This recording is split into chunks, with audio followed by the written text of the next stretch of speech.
If you're looking for a premium, ultra-portable laptop, chances are you're looking at a Mac. Apple's laptops have dominated this segment for so long, it seems like no one else is even trying anymore. But HP is trying to change that narrative with the new Spectre. It's an ultra-light, ultra-thin, premium Windows 10 laptop with an equally premium price tag.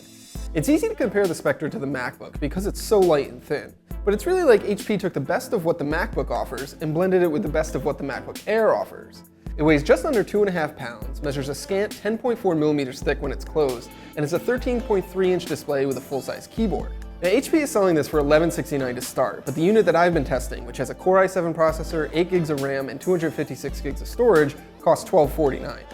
The Spectre is really striking to look at. It has a dark brown finish that stands out from the sea of aluminum silver computers. It also has this really shiny gold hinge that catches your eye. But it also catches a ton of fingerprints, which means that it doesn't really look so great after a few minutes of using it.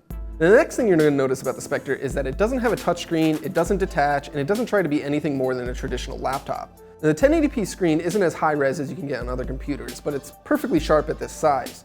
My only real complaint here is that the hinge doesn't tilt back as far as I'd like it to, which makes it a little uncomfortable to use when I'm standing at a desk.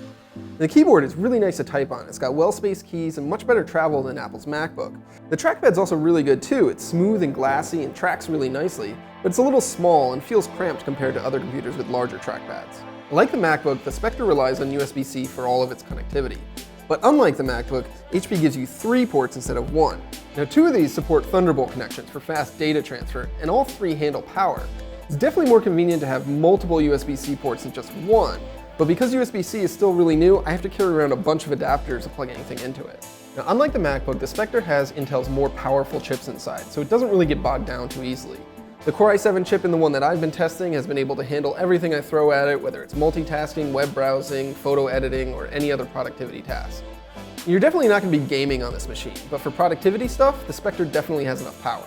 Now, unfortunately, that performance doesn't extend to its battery life. The Spectre can last about 5 to 6 hours between charges with my daily use, which isn't enough to last a full day, and definitely less than I can get with a comparably spec'd MacBook Air. The battery life isn't so bad to be a deal breaker, but if you want the ultimate road warrior machine, the Spectre probably isn't it.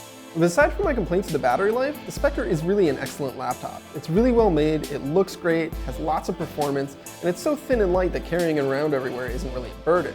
Apple may still be the king of premium laptops, but HP has shown that it can play this game too, and as a result, the Spectre is an excellent laptop.